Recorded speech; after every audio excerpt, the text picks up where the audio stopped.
Alright, so we have created an interface using our command line. The interface, the management interface is on 10.0.3.16.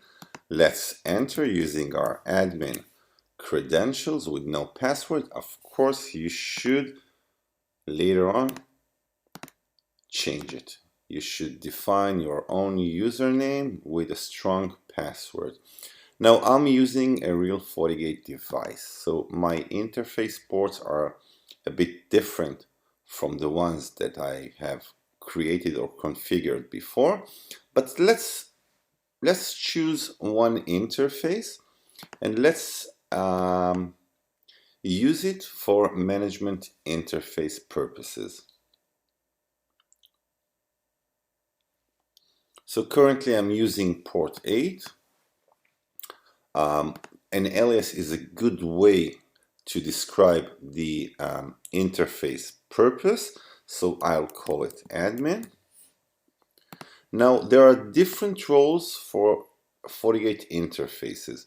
They can be used as LAN interfaces, they can be used as WAN interfaces, or DMZ interfaces, or undefined. For our purpose, we will use undefined. Now we can change the IP address. Let's decide that the IP address that we will use will be 10.10.11.1. We are using manual addressing mode, that is static IP that we configure and that is not configured by the DHCP.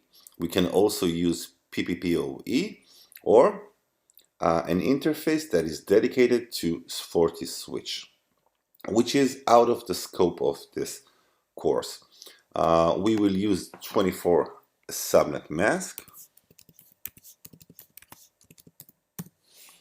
and that will be the interface IP address that will be used to enter our FortiGate on different occasions.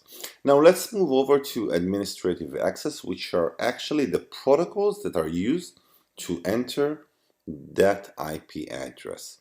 Well, we should not rely on unencrypted protocols, so we should use HTTPS, and whenever one gets into the interface using HTTP port 80, it will be redirected towards port 443, which is the HTTPS secure protocol. If it is an internal, if you want to get into your FortiGate device and check connectivity internally, you can use ping.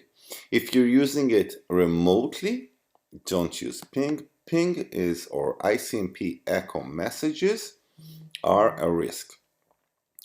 FMG access is FortiManager access. It is not needed for administrative purposes.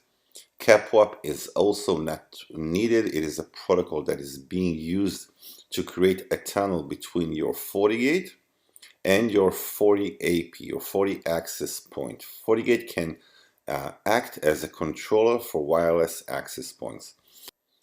Now we will not use the DHCP server or the DNS server for our purposes.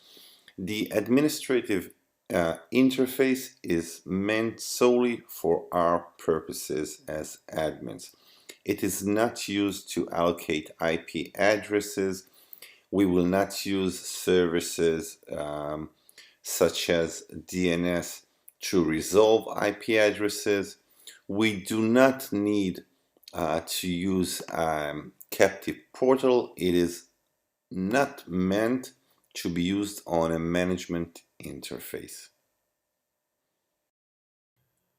We can use the FTM, which is the Forti token mobile, which is a way to access our interface using a two-factor authentication, which is a topic by itself that we will look at it later on.